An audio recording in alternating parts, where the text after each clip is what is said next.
আকাশবাণী কলকাতা স্থানীয় সংবাদ পড়ছি অনিন্দিতা ভট্টাচার্য। প্রথমে বিশেষ বিশেষ খবর। মুখ্যমন্ত্রী শুভেন্দু অধিকারী আজ রাজ্যের জন্য কল্যাণমূলক কেন্দ্রীয় প্রকল্পে আর্থিক বরাদ্দ সহ বিভিন্ন বিষয়ে প্রধানমন্ত্রী নরেন্দ্র মোদীর সঙ্গে বৈঠকে বসবেন। কেন্দ্রীয় স্বরাষ্ট্রমন্ত্রী অমিত শাহ বলেছেন, ভারত ও বাংলাদেশের মধ্যে সীমান্ত সুরক্ষিত করতে স্মার্ট বর্ডার প্রজেক্টের পরিকল্পনা করেছে সরকার। কলকাতার জলাভূমি ভরাট করে বেআইনি নির্মাণের তদন্ত শেষে রাজ্য সরকার উপযুক্ত ব্যবস্থা নেবে বলে পুর ও নগরোন্নয়ন মন্ত্রী অগ্নিমিত্রা পাল জানিয়েছেন। হাওড়া স্টেশন সংলগ্ন এলাকায় হকার উচ্ছেদের উপর অন্তর্বর্তী স্থগিতাদেশ দিয়েছে কলকাতা হাইকোর্ট। নানা অনুষ্ঠানের মধ্য দিয়ে নবজাগরণের পথিকৃৎ সমাজ সংস্কারক রাজা রামমোহন রায়ের ২৫৪তম জন্মবার্ষিকী উদযাপিত হচ্ছে। আসছি বিস্তারিত খবরে। রাজ্য মন্ত্রিসভার সম্প্রসারণ এবং পশ্চিমবঙ্গের জন্য কল্যাণমূলক কেন্দ্রীয় প্রকল্পে আর্থিক বরাদ্দের অনুমোদন সহ একাধিক বিষয়ে কেন্দ্রের সঙ্গে আলোচনার জন্য মুখ্যমন্ত্রী শুভেন্দু অধিকারী গতকাল দিল্লি গেছেন। গতরাত্রেই স্বরাষ্ট্রমন্ত্রী অমিত শাহের সঙ্গে দেখা করেন তিনি। ঘণ্টাখানেক তাদের মধ্যে কথা হয়। আজ বিকেলে শ্রী অধিকারী প্রধানমন্ত্রী নরেন্দ্র মোদীর সঙ্গে বৈঠকে বসবেন বলে জানা যাচ্ছে। এর আগে আজ সকালে মুখ্যমন্ত্রী প্রতিরক্ষামন্ত্রী রাজনাথ সিং এর সঙ্গে সাক্ষাৎ করেন। বাংলার মুখ্যমন্ত্রী হওয়ার পর এই প্রথমবার দিল্লি সফরে গিয়েছেন শুভেন্দু অধিকারী। গতকাল রাতে পৌঁছেই কেন্দ্রীয় স্বরাষ্ট্রমন্ত্রী অমিত শাহর সঙ্গে বৈঠক করেন তিনি। আজও দিনভর রাজধানীতে ঠাসা কর্মসূচি রয়েছে মুখ্যমন্ত্রীর।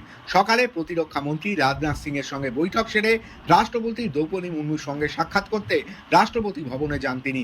প্রধানমন্ত্রী নরেন্দ্র মোদীর সঙ্গেও মুখ্যমন্ত্রীর বৈঠক হতে চলেছে। এই বৈঠকে নিছক সৌজন্য সাক্ষাৎ নয়, বরং রাজনৈতিক ও প্রশাসনিক দিক থেকে অত্যন্ত তাৎপর্যপূর্ণ বলেই মনে করা হচ্ছে। কারণ মুখ্যমন্ত্রীর এই দিল্লি সফরে রাজ্য মন্ত্রিসভার সম্প্রসারণ, ঋণ জর্জরিত পশ্চিমবঙ্গের জন্য বিশেষ আর্থিক প্যাকেজের মতো নানা বিষয় নিয়ে আলোচনার সম্ভাবনা রয়েছে বলে জানা যাচ্ছে। অভিরূপ ভট্টাচার্য, আকাশবাণী সংবাদ, কলকাতা। মুখ্যমন্ত্রী শুভেন্দু অধিকারী গতকাল হাওড়া এবং দুর্গাপুরে প্রশাসনিক বৈঠক করেন। দুর্গাপুরের বৈঠক থেকে সিন্ডিকেট রাজের অবসান ও বেআইনি বালি, কয়লা, পাথর খাদান বন্ধের কড়া নির্দেশ দেন তিনি।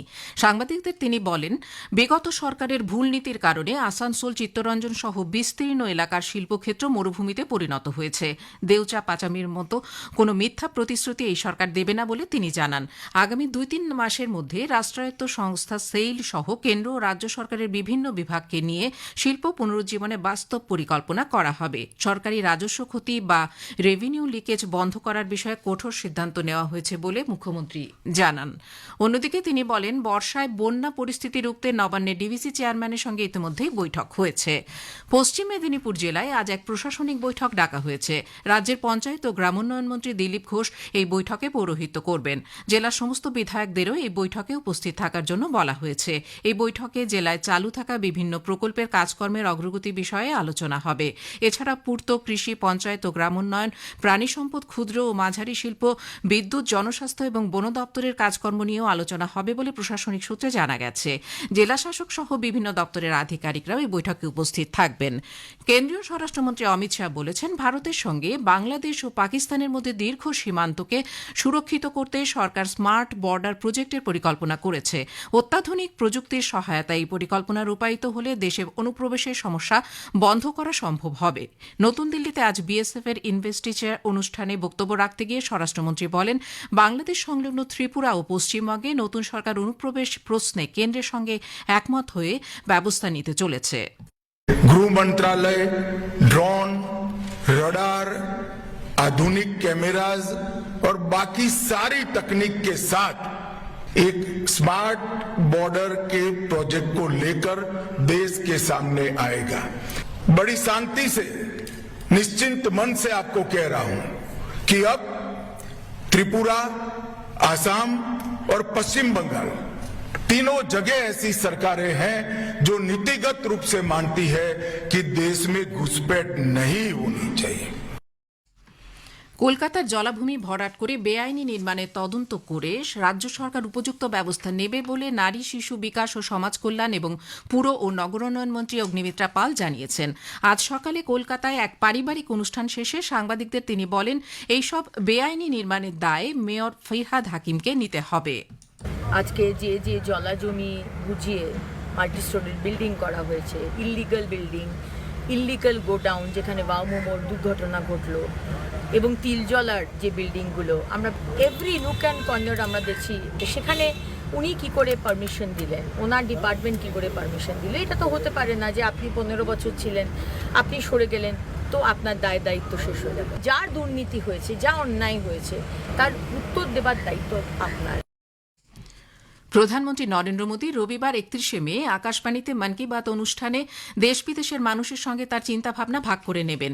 এটি হবে মাসিক এই বেতার অনুষ্ঠানের 134তম পর্ব।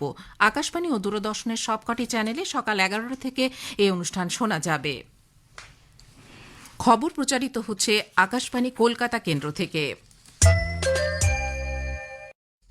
হাওড়া স্টেশন সংলগ্ন বঙ্কিম রোডের হকার উচ্ছেদের ওপর অন্তর্বর্তী স্থগিতাদেশ দিয়েছে কলকাতা হাইকোর্ট। জুন মাসের শেষ সপ্তাহ পর্যন্ত এই নির্দেশ বহাল থাকবে জানিয়েছেন বিচারপতি হিরণময় ভট্টাচার্য। নির্দেশে বলা হয়েছে, হকারদের আত্মপক্ষ সমর্থনের জন্য শুনানি করতে হবে রেল কর্তৃপক্ষকে। ওই শুনানিতে উপস্থিত থাকবে হুগলি নদী জলপথ পরিবহনের প্রতিনিধিও। শুনানির পরে উচ্ছেদ সম্পর্কিত বিষয়ে সিদ্ধান্ত গ্রহণ করবে রেল কর্তৃপক্ষ। সেই সিদ্ধান্ত রিপোর্ট আকারে জমা করতে হবে কলকাতা হাইকোর্টে। মামলার পরবর্তী শুনানি হবে 10ই জুন। বেআইনি জমি দখল মামলায় এনফোর্সমেন্ট ডাইরেক্টরেট ইডি আজ কলকাতা ও মুর্শিদাবাদ সহ 3টি স্থানে তল্লাশি অভিযান চালাচ্ছে।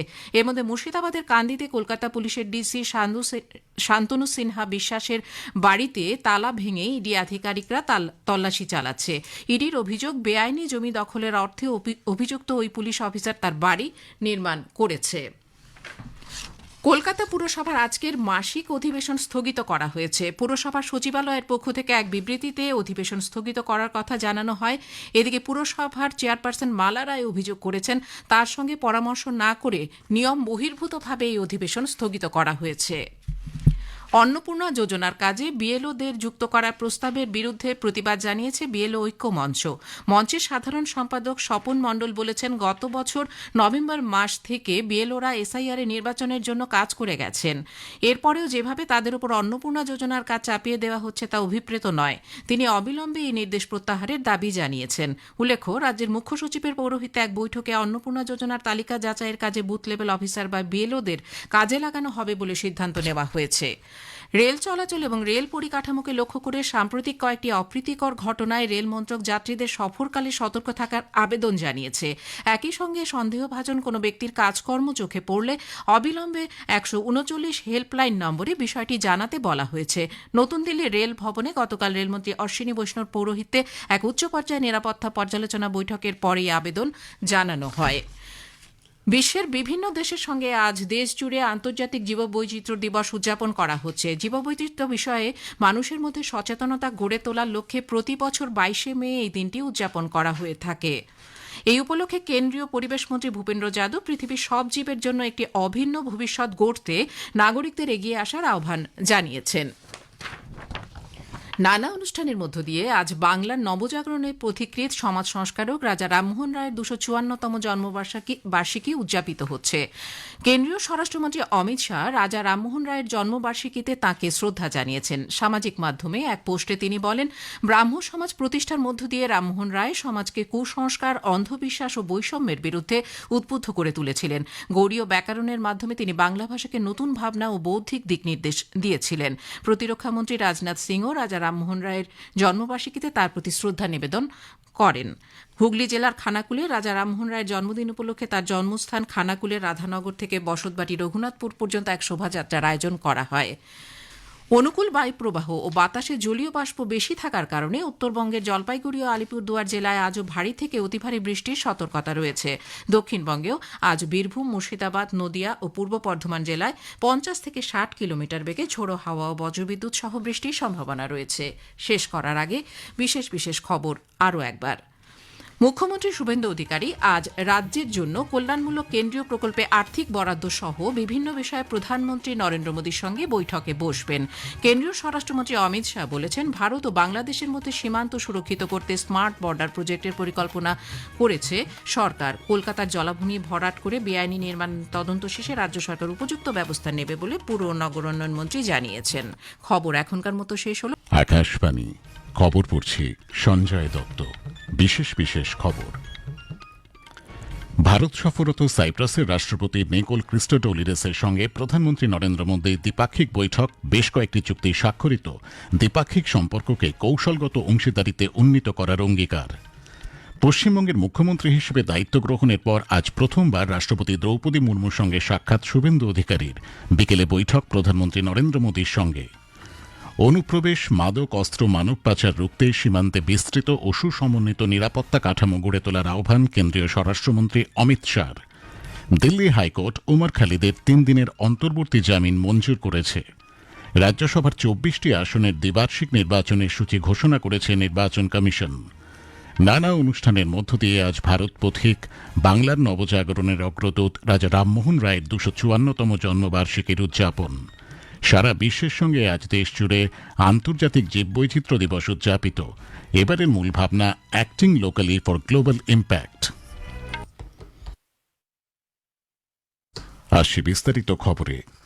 সাইপ্রাসের সঙ্গে দ্বিপাক্ষিক সহযোগিতা জোরদার করার বিষয়ে আলোচনা করতে প্রধানমন্ত্রী নরেন্দ্র মোদী নতুন দিল্লিতে ভারত সফররত সাইপ্রাসের রাষ্ট্রপতি নিকোস ক্রিস্টোডোলিডেসের সঙ্গে বৈঠক করেন। বহুপাক্ষিক ফোরামে পারস্পরিক সহযোগিতা সহ আঞ্চলিক ও আন্তর্জাতিক বিভিন্ন বিষয়ে মতবিনিময় করেন তাঁরা। বেশ কয়েকটি চুক্তি স্বাক্ষরিত হয়। প্রধানমন্ত্রী বলেন, ভারত ও সাইপ্রাসের সম্পর্ক শুধু মজবুতই নয়, ভবিষ্যৎমুখীও বটে। हम साइप्रस के साथ मिलकर गिफ्ट सिटी को एक ग्लोबल फाइनेंशियल और सर्विसेज हब बनाने के विजन को गति देंगे और दोनों देशों के इनोवेशन और स्टार्टअप इकोसिस्टम के बीच कनेक्ट बढ़ाएंगे। দুই নেতা দ্বিপাক্ষিক সম্পর্ককে কৌশলগত অংশীদারিত্বের স্তরে উন্নীত করার অঙ্গীকার প্রকাশ করেন। উল্লেখ্য, সাইপ্রাসের রাষ্ট্রপতি নিকোস ক্রিস্টোডোলিডিয়াস 4 দিনের ভারত সফরে রয়েছেন। সে দেশের বিদেশমন্ত্রী ড কনস্টান্টিনোস কম্বোস, পরিবহন, যোগাযোগ ও পূর্তমন্ত্রী অ্যালেক্সিস ডাফিটিস সহ এক উচ্চ পর্যায়ের প্রতিনিধি দল তাঁর সফর সঙ্গী। সাইপ্রাসের রাষ্ট্রপতির এটি প্রথম ভারত সফর। তিনি আজ সন্ধ্যায় রাষ্ট্রপতি ভবনে রাষ্ট্রপতি দ্রৌপদী মুর্মুর সঙ্গেও সাক্ষাৎ করবেন। পশ্চিমবঙ্গের মুখ্যমন্ত্রী হিসেবে দায়িত্ব গ্রহণের পর শুভেন্দু অধিকারী আজ প্রথমবার রাষ্ট্রপতি দ্রৌপদী মুর্মুর সঙ্গে সাক্ষাৎ করেছেন। কিছুক্ষণ আগে রাষ্ট্রপতি ভবনে গিয়ে শ্রীমতী মুর্মুর সঙ্গে দেখা করেন তিনি। প্রধানমন্ত্রী নরেন্দ্র মোদীর সঙ্গে আজ বিকেলে তাঁর বৈঠকে বসার কথা। রাজ্যমন্ত্রিসভার সম্প্রসারণ এবং পশ্চিমবঙ্গের জন্য বিশেষ আর্থিক প্যাকেজ নিয়ে বৈঠকে কথা হতে পারে। নতুন সরকারের মুখ্যমন্ত্রী হিসেবে শপথ নেওয়ার পর প্রথম দিল্লি সফরে শ্রী অধিকারী গতকাল বিকেলে রাজধানীতে পৌঁছন। রাতেই কেন্দ্রীয় স্বরাষ্ট্রমন্ত্রী অমিত শাহর সঙ্গে তাঁর বৈঠক হয়।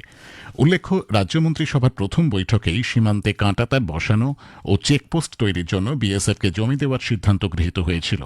জমি হস্তান্তরের প্রক্রিয়াও শুরু হয়ে গেছে। এর প্রেক্ষিতে কেন্দ্রীয় স্বরাষ্ট্রমন্ত্রীর সঙ্গে মুখ্যমন্ত্রীর বৈঠক বিশেষ তাৎপর্যপূর্ণ বলে মনে করা হচ্ছে। এছাড়া রাজ্যমন্ত্রিসভার সম্প্রসারণ নিয়েও তাঁদের মধ্যে কথা হয়েছে বলে সূত্রের খবর। আজ সকালে প্রতিরক্ষামন্ত্রী রাজনাথ সিং এর সঙ্গেও বৈঠক করেন মুখ্যমন্ত্রী। কেন্দ্রীয় স্বরাষ্ট্রমন্ত্রী অমিত শাহ বলেছেন, বিভিন্ন চ্যালেঞ্জ মোকাবিলার ক্ষেত্রে আন্তর্জাতিক সীমান্তের নিরাপত্তাকে বিচ্ছিন্ন দায়িত্ব হিসেবে নয়, বরং বৃহত্তর আঞ্চলিক দায়িত্ব হিসেবে দেখা উচিত। নতুন দিল্লিতে আজ বিএসএফ এর ইনভেস্টিচার অনুষ্ঠানে বক্তব্য রাখতে গিয়ে স্বরাষ্ট্রমন্ত্রী বলেন, নানা দুর্বলতা ও একাধিক চ্যালেঞ্জ সত্ত্বেও সীমান্তরক্ষী বাহিনী ধারাবাহিকভাবে দেশের মর্যাদা অক্ষুণ্ণ রেখেছে। তিনি বেআইনি অনুপ্রবেশ, মাদক পাচার, জাল নোটের প্রচলন এবং অস্ত্র ও মাদক চোরাচালানের মতো নিরাপত্তা হুমকির উল্লেখ করে বলেন, এই পরিস্থিতিতে আরও সুসমন্বিত ও বিস্তৃত নিরাপত্তা কাঠামো গড়ে তোলা জরুরি। 2021 সালে উত্তর পূর্ব দিল্লিতে দাঙ্গার উস্কানি ও বৃহত্তর ষড়যন্ত্রের সঙ্গে যুক্ত থাকার অভিযোগে কারারুদ্ধ ওমর খালিদকে আজ দিল্লি হাইকোর্ট 3 দিনের অন্তর্বর্তী জামিন মঞ্জুর করেছে। বিচারপতি প্রতিভা এম সিং এবং বিচারপতি মধু জৈনের ডিভিশন বেঞ্চ 1 জুন থেকে 3 জুন পর্যন্ত তাঁর শর্ত সাপেক্ষ মুক্তির অনুমতি দিয়েছে। খালিদ তাঁর প্রয়াত কাকার চেহলাম অনুষ্ঠানে যোগ দিতে এবং তাঁর মায়ের দেখাশোনা করার জন্য 15 দিনের অন্তর্বর্তী জামিন চেয়েছিলেন। আইআরসিটিসি হোটেল কেলেঙ্কারির সঙ্গে যুক্ত অর্থ পাচার মামলায় রাষ্ট্রীয় জনতা দলের প্রধান লালু প্রসাদ যাদব, তাঁর পরিবারের সদস্য এবং অন্যদের বিরুদ্ধে চার্জ গঠনের বিষয়ে সিদ্ধান্ত 9 জুন পর্যন্ত স্থগিত রেখেছে দিল্লির একটি আদালত। মামলাটি বর্তমানে এনফোর্সমেন্ট ডিরেক্টরেটের তদন্তাধীন। এর আগে সিবিআই এর অভিযোগের ভিত্তিতে মামলাটি দায়ের করা হয়। নির্বাচন কমিশন আজ 10টি রাজ্য থেকে রাজ্যসভার 24টি আসনের দ্বিবার্ষিক নির্বাচনের সূচি ঘোষণা করেছে। এর মধ্যে অন্ধ্রপ্রদেশ, গুজরাট ও কর্ণাটকের 4টি করে, রাজস্থান ও মধ্যপ্রদেশের 3টি করে, ঝাড়খণ্ডের 2টি এবং মণিপুর, মেঘালয়, অরুণাচল প্রদেশ ও মিজোরামের 1টি করে আসন রয়েছে। আগামী মাসে যাঁদের মেয়াদ শেষ হচ্ছে তাদের মধ্যে রয়েছেন প্রাক্তন প্রধানমন্ত্রী এইচ.ডি. দেবেগৌড়া, কেন্দ্রীয় মন্ত্রী জর্জ কুরিয়ান, রবনীত সিং প্রমুখ। কমিশনের পক্ষ থেকে জানানো হয়েছে আগামী মাসের 1 তারিখে নির্বাচনের বিজ্ঞপ্তি জারি করা হবে। ভোট গ্রহণ 18 জুন। একই দিনেই ভোট গণনাও হবে।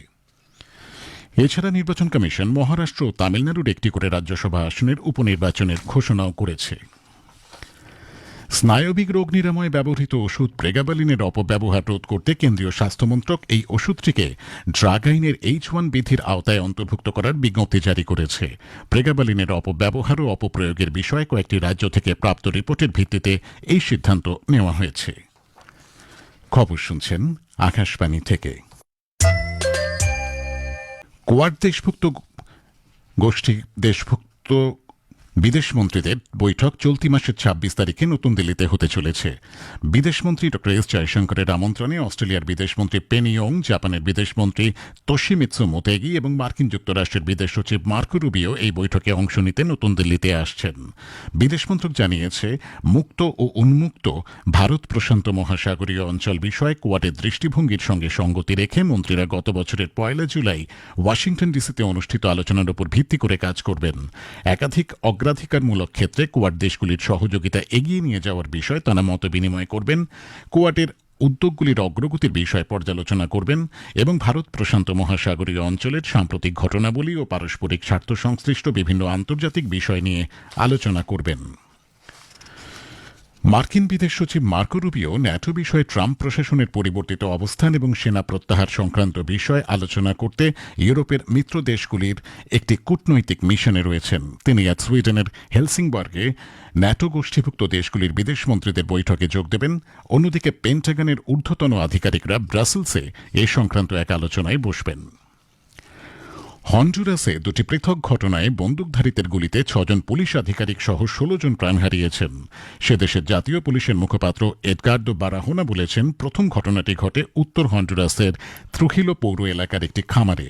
সেখানে অন্তত 10 জন শ্রমিককে গুলি করে হত্যা করে অজ্ঞাত পরিচয় আততায়ীরা। দ্বিতীয় ঘটনাটি ঘটে গুয়াতেমালা সীমান্তের কাছে কটেস বিভাগের ওমোয়া পৌর এলাকায়। নানা অনুষ্ঠানের মধ্য দিয়ে আজ বাংলার নবজাগরণের পথিকৃৎ সমাজ সংস্কারক রাজা রামমোহন রায়ের 254তম জন্মবার্ষিকী উদযাপন করা হচ্ছে। কেন্দ্রীয় স্বরাষ্ট্রমন্ত্রী অমিত শাহ রাজা রামমোহন রায়ের জন্মবার্ষিকীতে তাঁকে শ্রদ্ধা জানিয়েছেন। সামাজিক মাধ্যমে এক পোস্টে তিনি বলেন, ব্রাহ্ম সমাজ প্রতিষ্ঠার মধ্য দিয়ে রামমোহন রায় সমাজকে কুসংস্কার, অন্ধবিশ্বাস ও বৈষম্যের বিরুদ্ধে উদ্বুদ্ধ করে তুলেছিলেন। প্রতিরক্ষামন্ত্রী রাজনাথ সিংও রাজা রামমোহন রায়ের জন্মবার্ষিকীতে তাঁর প্রতি শ্রদ্ধা নিবেদন করেছেন। সামাজিক মাধ্যমে এক পোস্টে শ্রী সিং বলেন, তিনি সতীদাহ প্রথার মতো অমানবিক রীতি, কুসংস্কার এবং সামাজিক কুপ্রথার বিরুদ্ধে লড়াই করেছিলেন, যার ফলে আধুনিক ভারতের ভিত্তি আরও সুদৃঢ় হয়েছিল। হুগলি জেলার খানাকুলে রাজা রামমোহন রায়ের জন্মদিন উপলক্ষে তাঁর জন্মস্থান খানাকুলের রাধানগর থেকে বসতবাটি রঘুনাথপুর পর্যন্ত এক শোভাযাত্রার আয়োজন করা হয়। বিশ্বের বিভিন্ন দেশের সঙ্গে আজ দেশ জুড়ে আন্তর্জাতিক জীববৈচিত্র্য দিবস উদযাপন করা হচ্ছে। জীববৈচিত্র্য বিষয়ে মানুষের মধ্যে সচেতনতা গড়ে তোলার লক্ষ্যে প্রতি বছর 22শে মে এই দিনটি উদযাপন করা হয়ে থাকে। আন্তর্জাতিক জীববৈচিত্র্য দিবসের এবারের মূল ভাবনা acting locally for global impact. এই উপলক্ষে কেন্দ্রীয় পরিবেশমন্ত্রী ভূপেন্দ্র যাদব পৃথিবীর সব জীবের জন্য একটি অভিন্ন ভবিষ্যৎ গড়তে নাগরিকদের এগিয়ে আসার আহ্বান জানিয়েছেন। শেষ করার আগে খবরের বিশেষ কিছু অংশ আরেকবার। ভারত সফররত সাইপ্রাসের রাষ্ট্রপতি নিকোল ক্রিস্টোডোলিডেসের সঙ্গে প্রধানমন্ত্রী নরেন্দ্র মোদী দ্বিপাক্ষিক বৈঠক, বেশ কয়েকটি চুক্তি স্বাক্ষরিত, দ্বিপাক্ষিক সম্পর্ককে কৌশলগত অংশীদারিত্বে উন্নীত করার অঙ্গীকার। পশ্চিমবঙ্গের মুখ্যমন্ত্রী হিসেবে দায়িত্ব গ্রহণের পর আজ প্রথমবার রাষ্ট্রপতি দ্রৌপদী মুর্মুর সঙ্গে সাক্ষাৎ শুভেন্দু অধিকারীর, বিকেলে বৈঠক প্রধানমন্ত্রী নরেন্দ্র মোদীর সঙ্গে। অনুপ্রবেশ, মাদক অস্ত্র, মানব পাচার রুখতে সীমান্তে বিস্তৃত ও সুসমন্বিত নিরাপত্তা কাঠামো গড়ে তোলার আহ্বান কেন্দ্রীয় স্বরাষ্ট্রমন্ত্রী অমিত শাহ। দিল্লি হাইকোর্ট ওমর খালিদের 3 দিনের অন্তর্বর্তী জামিন মঞ্জুর করেছে। নানা অনুষ্ঠানের মধ্য দিয়ে আজ ভারত পথিক বাংলার নবজাগরণের অগ্রদূত রাজা রামমোহন রায়ের 254তম জন্মবার্ষিকীর উদযাপন। খবর শেষ হল।